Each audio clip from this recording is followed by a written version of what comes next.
I offer these reflections on the phenomenon of narcissism drawn from the depths of the psyche and the archetypal patterns that shape human consciousness.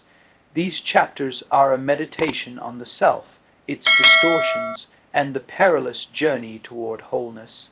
The mirror of the self-narcissism is often misunderstood as mere self-admiration or vanity, but in the realm of depth psychology it reveals something far more complex, an existential confusion between the ego and the self. The ego, that fragile construct of identity, gazes longingly into the mirror of consciousness, mistaking its own reflection for the entirety of the soul. This, I would say, is the essence of narcissism, not love of the self, but the worship of an illusion.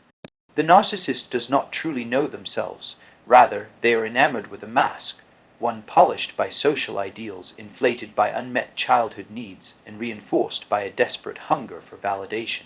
It is a fixation on surface, an infatuation with the persona, the outer presentation of the self, while the true self, the vast totality of the unconscious and conscious psyche, remains hidden and neglected. This distortion is not harmless. When one becomes absorbed in the ego's image, they lose connection to the deeper life within. The self, which speaks in symbols, dreams, and quiet intuitions, is silenced by the ego's constant need for recognition. The individual becomes inflated, brittle, easily wounded by criticism, and addicted to affirmation. Behind the narcissistic mask lies profound insecurity, a child exiled from the inner garden of the soul. Yet even this ailment, I believe, is a call from the unconscious, for behind every narcissistic wound lies the forgotten longing for wholeness. The narcissist seeks the divine within, but looks for it in the mirror, not in the depth. If they would only turn inward into the labyrinth of dreams, shadow, and archetype, they might discover that the self is not a reflection, but a living reality. It is not something to be admired, but something to be lived. The task, then, is not to shatter the mirror in shame, but to look beyond it, to see that the image is only a part of the truth. The ego must learn humility, not as weakness, but as the gateway to transformation. For only when the ego surrenders its throne can the self emerge, and with it the quiet authority of a soul made whole. This, I have found, is the true cure for narcissism, not condemnation, but individuation, the long and painful journey from self-illusion to self-realization. The archetype of the divine child at the heart of narcissism lies a forgotten archetype, one of great beauty and peril. It is the image of the divine child, the symbol of pure potential, the seed of the self in its earliest, untouched form. This archetype, which I have seen emerge in dreams and myths across cultures, represents the origin of wholeness. It is the promise of what we might become. Yet, when misunderstood or arrested in development, this same symbol can ensnare the psyche in a dangerous illusion. That one is already complete, special, and exempt from the demands of transformation. The divine child appears in the psyche as a radiant figure, innocent, golden, inviolable. In healthy development, this image inspires hope, creativity, and a sense of sacred purpose. It initiates the journey of individuation by revealing what lies within us as latent potential. But when this archetype is seized by the ego, when the ego identifies with the child rather than serves its growth, the individual becomes inflated, suspended in a state of psychic infancy. This is the root of narcissism's grandiosity, the unconscious possession by the divine child's light, without the balance of humility and maturation. The narcissist, trapped in this archetype, longs to be adored as exceptional, not for who they are, but for what they represent. Their worth is not grounded in earned self-knowledge, but in the fantasy of destined greatness. They expect the world to mirror their imagined perfection, recoiling in rage or despair when reality does not comply. It is as though they have never left the cradle of the cosmos, still awaiting universal praise, still dependent on others to confirm a self they have yet to encounter. But the child archetype, when honored properly, is not a destination. It is a beginning. It is the call to adventure, the first spark of the self urging us toward wholeness. It must grow, suffer, and descend into the world of limits and opposites. To remain forever the divine child is to reject the very process of individuation, of becoming fully human. The myth of Narcissus illustrates this vividly. He gazes not at another, but at his own reflection, entranced by his own beauty. Yet unaware that he is staring at a phantom, he cannot love because he has not left the psychic wound. He has not dared the descent into shadow, into failure, into the humility that precedes transformation. To heal the narcissistic wound, one must disidentify from the divine child and instead become its caretaker. One must nurture it, not idolize it. This means committing to the slow, difficult labor of growth, allowing the child to evolve into the mature self, tempered by suffering and wisdom. Thus, the divine child does not promise perpetual innocence or admiration. It promises becoming, if only we have the courage to grow. The shadow of grandiosity behind the glittering mask of narcissism lies a hidden and exiled truth. The shadow. Every inflated ego harbors its opposite, and in the case of the narcissist, what appears as grandiosity is often a brittle defense against a profound sense of unworthiness. The psyche, in its compensatory wisdom, does not allow such a wound to be felt directly. Instead, it creates a mirror illusion. The louder the claim to greatness, the deeper the fear of insufficiency buried beneath. This is the paradox of the narcissistic condition. What is seen is not what is real.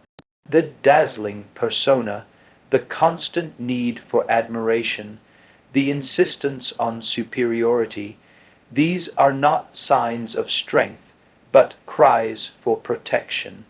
The narcissist cannot risk intimacy or vulnerability, for to be truly seen is to risk having the wound exposed, the terrible suspicion that they are not enough. In analytical terms, this is a shadow complex. And the shadow, as I have written, is not merely personal, it is collective. The narcissist's fear of inadequacy is reinforced by cultural ideals of perfection, success, and self-sufficiency. We are taught to reject dependence, to mask fragility, to compete rather than commune. Narcissism, then, is not only a personal ailment, but a cultural affliction, a distortion of the self under the weight of impossible expectations. The shadow of grandiosity does not vanish through repression. On the contrary, what is denied grows in the dark. If the narcissist continues to disown this shadow, refusing to admit doubt, fear, or need, it eventually manifests as depression, rage, or addiction. These are the symptoms of a divided psyche. The inner world cries out, not for praise, but for integration. To confront this shadow is to undertake a descent. It is to look into the mirror and see not only the divine spark, but also the fragile humanity that trembles beneath. This process is humiliating to the ego, for it reveals the lie of perfection. Yet it is also liberating, for only in facing what we fear can we become whole. The work of shadow integration requires courage. It asks the narcissist to feel what they have spent a lifetime avoiding: shame, loneliness, dependence. But these emotions are not weaknesses. They are thresholds. They are the doors through which the true self may enter. I have said before, one does not become enlightened by imagining figures of light, but by making the darkness conscious. Grandiosity is a light too blinding to reveal the soul. Humility, however, is the candle that guides us inward. In time, the narcissist who dares to face the shadow may find that beneath their inflated persona lies a real person, capable of love, vulnerability, and depth, and in this discovery they may begin at last the true journey toward individuation. The anima/animus and the narcissistic wound. At the heart of the narcissistic wound lies a profound estrangement from the inner other. In the male psyche, this other is the anima, the feminine soul image. In the female psyche, it is the animus, the inner masculine figure. These archetypal forces are not mere psychological curiosities. They are bridges to the totality of the self. When the anima or animus is denied, distorted, or projected outward, the soul becomes lopsided, and the ego, in its isolation, turns desperate for affirmation. The narcissist, unable or unwilling to enter into conscious relationship with their anima or animus, is compelled to seek in others what is missing within. They fall in love not with the person, but with their projection, the imagined ideal, the reflection of their unmet soul. It is not true intimacy, but intoxication, and it does not satisfy. No amount of attention, adoration, or success can fill the inner void where the rejected inner figure dwells. Here lies the tragedy. The narcissist chases wholeness in the outer world, while the true source of healing waits within. The neglected anima, if she could speak, would cry not for worship, but for recognition. She longs to be heard in the whisper of dreams, in the play of imagination, in the tender acceptance of feeling. The animus, likewise, does not seek conquest, but clarity. He appears in sudden insights, in bold convictions, in the quiet strength of purpose. But the narcissist cannot hear them, for the ego has sealed itself off in a fortress of perfection. To allow the anima in would be to admit vulnerability, softness, even sorrow. To invite the animus would mean confronting inner authority, rather than relying on external validation. The narcissist avoids this dialogue, for it threatens the fragile kingdom of self-importance. And so the wound deepens. Every time admiration fades, the soul cries out in protest. Every failed relationship, every hollow success, is the psyche's attempt to bring the narcissist back to the inner world. The anima or animus, though buried, continues to stir, appearing in dreams, in synchronicities, in painful longing. These are not coincidences, they are invitations. They are the unconscious knocking at the door, asking to be remembered. To begin healing, one must reclaim these figures, not in fantasy, but in reverence. The anima must be felt, not idealized. The animus must be questioned, not obeyed blindly. Through active imagination, through inner dialogue, through honest confrontation with emotional truth, the narcissist may slowly reunite with their contrasexual soul image. This integration is not immediate, nor is it painless, but it is the path to wholeness, for when the inner marriage begins, when anima and animus are no longer exiled, the narcissist no longer needs the world to reflect their worth. They become rooted in the self, no longer chasing mirrors, but radiating light from within. In this union, the wound ceases to dominate, and the soul at last begins to breathe. The collective unconscious and the narcissistic epidemic narcissism is not merely a personal affliction. It is a symptom of the age. Its roots reach deep into the soil of the collective unconscious, where humanity's forgotten myths and sacred symbols once offered guidance, orientation, and meaning. But the modern world, in its relentless march toward rationalism and materialism, has severed its connection to this psychic inheritance, and in that severance a new idol has risen to fill the void, the isolated ego. This, I believe, is the fertile ground in which narcissism flourishes, not only in individuals, but in entire cultures. The epidemic of narcissism we now face is not accidental, it is archetypal. It is the shadow of an age that has abandoned the soul. In former times, man's identity was bound to the divine order, to God, to nature, to the tribe, to the mythic narrative. The self, in Jungian terms, was experienced through ritual, symbol, and communal consciousness. But in the modern psyche, the ego has usurped the throne of the self.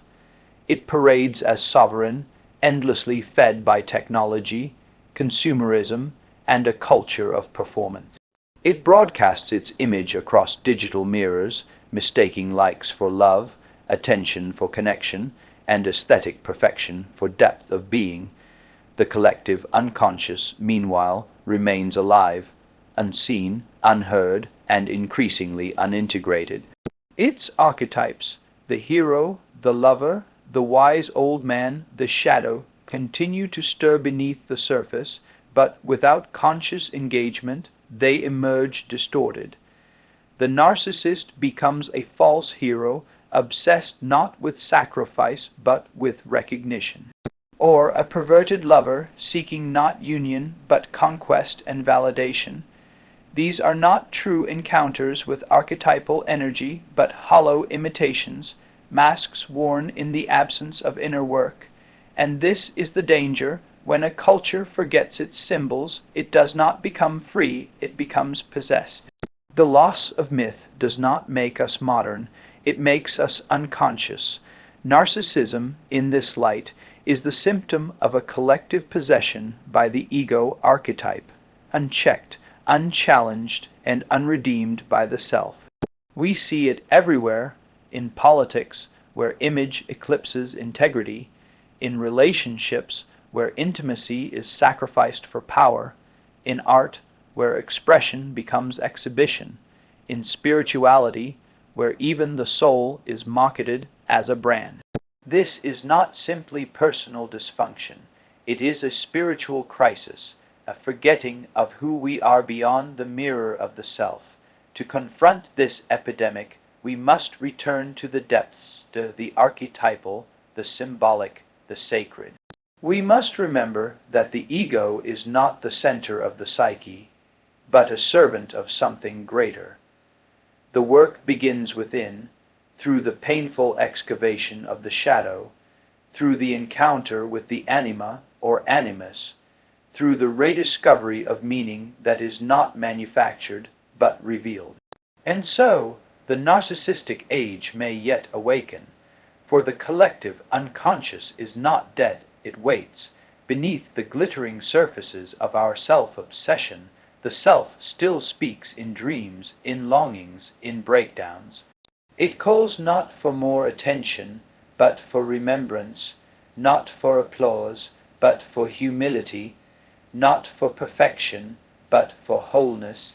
The persona as a mask of narcissism, the persona, in its original function, serves as a necessary adaptation, a mask that allows the individual to navigate the collective world. It is how we speak to society, how we present ourselves in relationships, and how we mediate between the demands of the external world and the inner depths of the psyche. Yet when the persona hardens, when it is mistaken for the totality of the self, it becomes not a bridge, but a prison. In the case of the narcissist, this prison is self-imposed and often worshipped.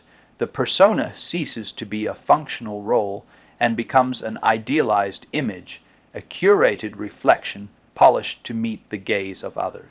Charm, intelligence, beauty, success, these become tools of validation, tokens of admiration. The narcissist does not merely wear the mask, they believe it is who they are. But beneath this persona lies the unformed, often wounded self, ignored, exiled, buried in the unconscious. The narcissist, in love with the image, avoids this inner world at all costs. To confront it would mean encountering the shadow, the rejected aspects of being, the fragility and pain they have spent a lifetime avoiding. And so they cling to the mask, presenting strength while hiding shame, demanding love while fearing intimacy, seeking admiration while fearing insignificance. This is not merely deception, it is self-alienation. The narcissistic persona becomes a wall between the individual and the deeper self. In social situations, the mask appears confident, even radiant, but it is brittle. Any criticism, any moment of perceived indifference, threatens to crack it. The ego panics, for it has no anchor in the inner world. This is the root of the narcissist's sensitivity. Behind the mask, there is no true center, only the fear of collapse. True transformation begins when one dares to dismantle the persona. This is no small task. It requires the courage to descend into the chaos of the unconscious, to admit what is unloved, unhealed, and unknown. It requires vulnerability, the shedding of control, the surrender of image, the risk of being seen as flawed. And most of all, it requires patience, for the self does not reveal itself to the arrogant, but to the humble. To remove the mask is to begin the journey of individuation. It is to exchange the admiration of the world for the slow, sacred process of becoming whole. The narcissist must come to see that their worth does not reside in their image, but in their essence. The persona must become translucent, a vessel through which the self can shine, rather than a shield that hides it. This is the great paradox. Only by relinquishing the need to appear extraordinary does one discover the extraordinary within. The persona, when integrated and no longer idolized, becomes what it was always meant to be: a useful servant, not a tyrannical master. And in that moment of disillusionment, the narcissist is no longer trapped. They are free not to impress, but to become. The persona as a mask of narcissism, it is a journey few dare to undertake. The persona, when mistaken for the true self, becomes a gilded cage, imprisoning the narcissist in a performance of perfection. It gleams with borrowed light, social charm, curated intelligence, surface success. But beneath its polish lies a spiritual emptiness. The mask, though beautiful, conceals the great absence, the lost connection to the soul's authentic depths. To free oneself is to shatter the illusion that we are what we appear to be. This requires a descent, not into madness, but into meaning. One must turn inward, away from the applause of the crowd, and into the silent cavern of the unconscious. There, beneath layers of shame, fear, and forgotten longings, the true self waits, adorned, imperfect, and whole. This descent is not destruction, but initiation. The collapse of the persona is often accompanied by crisis, a loss of identity, a disillusionment, a fall from grace. But such moments are sacred. They are the psyche's invitation to cease performing and begin becoming. The narcissist, once seduced by the outer gaze, must now learn to see with inner eyes. What emerges from this confrontation is not a grander mask, but a deeper truth. The self is not built, it is uncovered. It is not the sum of achievements, nor the reflection of others' admiration. It is the totality of one's being, light and shadow, known and unknown, wounded and wise. To integrate the persona is to restore balance. The mask is not discarded, but redefined. It becomes transparent, a flexible interface between soul and society. It no longer dictates identity, but expresses it, allowing the inner truth to speak gently through outer form. In this transformation, the narcissist is no longer a prisoner of appearance, but a participant in authenticity, and thus the mask no longer hides. It reveals. It no longer demands applause. It invites connection. The path beyond narcissism is not self-negation, but self-realization. When the individual ceases to serve the persona, and the persona begins to serve the self, wholeness becomes possible.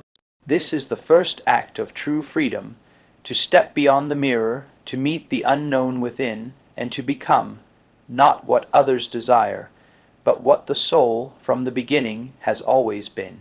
The alchemy of transformation narcissism, like all psychic maladies, is not a fixed sentence. It is a stage, a necessary station on the long road of individuation. It is not to be condemned outright, but understood as a cry from the soul.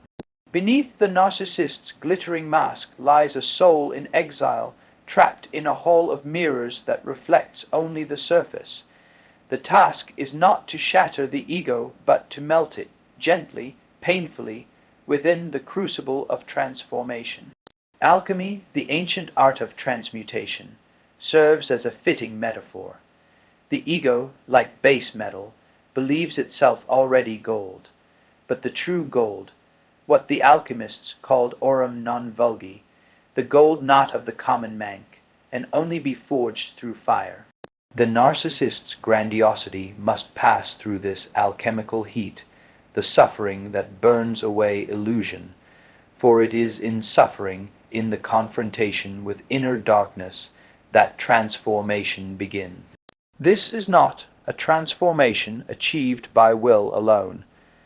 It begins with a descent into dreams, into fantasies, into the symbols that arise unbidden from the unconscious.